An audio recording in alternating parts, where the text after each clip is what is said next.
តោះសួស្តីបងប្អូនអរគ្នាបាទថ្ងៃនេះហាងហេខ្ញុំបានកាត់ចូលយ៉ៅមហា VVA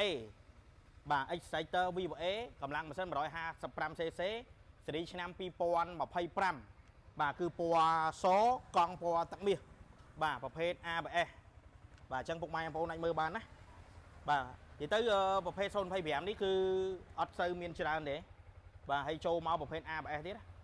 បាទនេះប្រាំង ABS បាទអក្សរ ABS ពុកម៉ែបងប្អូនមើលបានប្រភេទថ្មីกระดาษពុន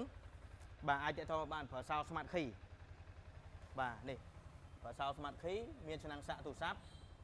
នេះដោយបរិយបាទហើយអត់ទាន់មានផ្លាកលេខអត់ទាន់មានអីទេហើយមានកាត់តាប៊ូនេះទៀតណាបាទនេះក្បាំងការពារមួយសេតបាទពណ៌សស្អាតពុកម៉ែបងប្អូនអរគ្នាបាទហើយតម្លៃយើងប្រម៉ូសិនជូនដល់ពុកម៉ែបងប្អូនត្រឹមតែ 3000 ស្ដើងទេណា 3000 ស្ដើងឯងអាចទាក់ទងមកបានស៊េរីឆ្នាំ 2025 กระดาษពុន 2025 បាទសម្រាប់ Exciter VVA បាទហើយម៉ាស៊ីនវិញគឺធានា 2 ឆ្នាំ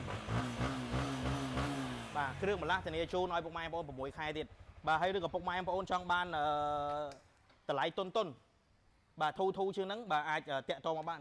ស្តុកយើងមានបាទ VVA បាទនេះចង់បានតម្លៃធូជាងហ្នឹងយើងមាន022ដល់024បាទនេះ024 023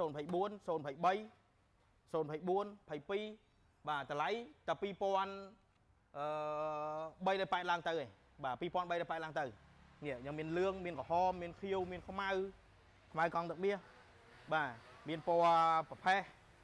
បាទអញ្ចឹងអាចតាក់ទងមកបានណា VVA បាទតម្លៃយើងមានចង់បានធូក៏បានចង់បានឆ្នាំខ្ពស់ក៏បានបាទអញ្ចឹងចង់ទិញលុយសុទ្ធក៏បានវាយដូរក៏បានអាចតាក់ទងមកហាងហេខ្ញុំបានយើងមានច្រើនគ្រឿងអញ្ចឹងបាទអញ្ចឹងចង់មើលម៉ូតូអីទៀតអាចខមមិននៅក្នុងវីដេអូខ្ញុំបានជួបvớiខ្ញុំនៅវីដេអូក្រោយទៀតអរគុណច្រើនបាយបាយ